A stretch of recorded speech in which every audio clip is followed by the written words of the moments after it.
আমাদের ঘরে এসেছিল একটা পুচকুসোনা, আমি তার নাম দিয়েছি মৌটুসি। এসেই বলে, মামি তুমি আমাকে কোথায় ঘুরতে নিয়ে যাবে, না নিয়ে গেলে তোমার ফোন আমি ভেঙে দেবো। আমিও দেখলাম ফোন টোন ভেঙে কাজ নেই, চলো ঘুরতে নিয়ে যাই। বেরোতে না বেরোতেই আকাশে মেঘ। যাই হোক, মেঘ উপেক্ষা করে চলে এলাম সূর্য মন্দির। সেখানে গঙ্গা আরতি স্টাইলে দেখলাম দামোদর আরতি।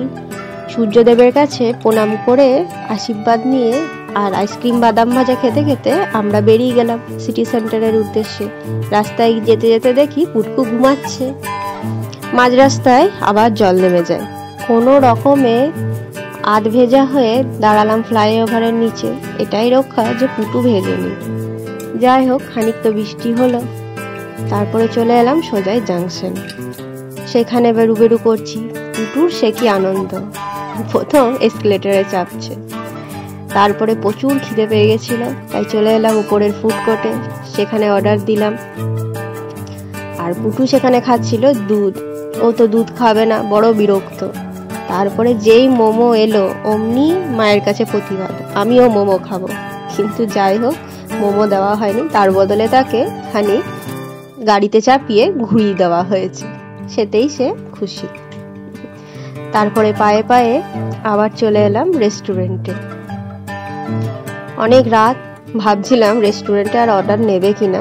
যাই হোক, পুটুর অনেক প্রতিবাদ আন্দোলন, টেবিল চাপড়ে চাপড়ে আমাদের খেতে দাও বলাতে তারা আলটিমেট আমাদের অর্ডারটা নিল আর ঘন্টাখানেকের মধ্যে আমাদের সার্ভও করে দিল। বাটার নান আর বাটার চিকেন, এটাই ছিল আমাদের অর্ডার। আমরা তো খেলামই, সাথে পুটুও মাকে অনেক জোরাজুরি করে ও কিন্তু একটু বাটার নান খেয়েই নিয়েছে আর বাটার চিকেন সাথে। এই যে আমাদের পুটকুসোনা। তারপরে খাওয়া দাওয়া শেষ হয়ে যখন বেরোচ্ছি তখন দেখি অঝোরে বাইরে বৃষ্টি, তেমনি বিদ্যুৎ। তখন বাজছে রাত 11:45। যাই হোক, একটু বৃষ্টি কমাতে আমরা বেরিয়ে পড়লাম। আজকে আমাদের মৌটুসির জন্য রাতের বৃষ্টি ভেজা দুর্গাপুর শহরকে দেখার সৌভাগ্য হলো। খুব ভালো লাগলো। সারাটা সন্ধে এত সুন্দর কাটলো। বৃষ্টি হওয়াতে ওয়েদারটা একটু নরম হলো আর খানিক কাক ভেজা ভিজতেও হলো, কিন্তু সত্যিই খুব আনন্দ হলো।